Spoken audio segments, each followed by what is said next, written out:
L'homme ne vivra pas de pain seulement, mais de toute parole qui sort de la bouche de Dieu. Voici votre moment de méditation quotidienne.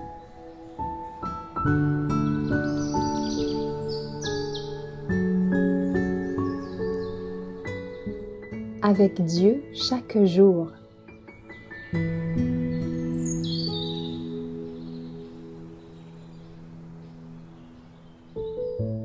Bonne volonté et soumission, le 9 juin. Si vous avez de la bonne volonté et si vous êtes docile, vous mangerez les meilleures productions du pays. Ésaïe 1, verset 19. Dieu exige que nous obéissions aux lois de son royaume, mais il nous donne en retour la santé, le bonheur, la paix et la joie. Le principe de l'amour filial et de l'obéissance aux parents se rattache intimement à celui de l'amour et de l'obéissance envers Dieu, le Père de tous les êtres. Le mépris pour l'autorité paternelle engendre bientôt le mépris pour l'autorité de Dieu. Les tout jeunes enfants sont capables de comprendre ce qui leur est expliqué clairement et simplement, et en les dirigeant avec bonté et sagesse, on peut les rendre obéissants. La mère ne devrait jamais permettre à son enfant de l'emporter sur elle. Mais elle ne doit pas avoir recours à la rudesse pour maintenir son autorité. Sa fermeté et sa bonté, donnant à son enfant la preuve de son amour, atteindront ce but. Les enfants qui aiment leur mère ont confiance en elle et lui obéissent.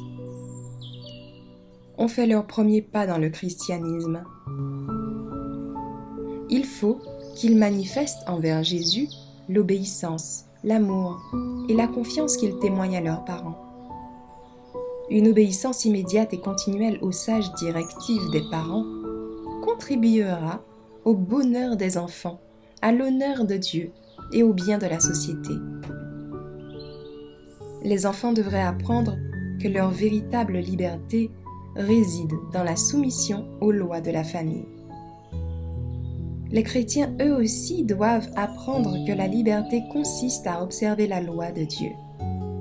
Soumis à une discipline adéquate, les enfants seront beaucoup plus heureux que si on les abandonnait à tous les caprices de leur inexpérience.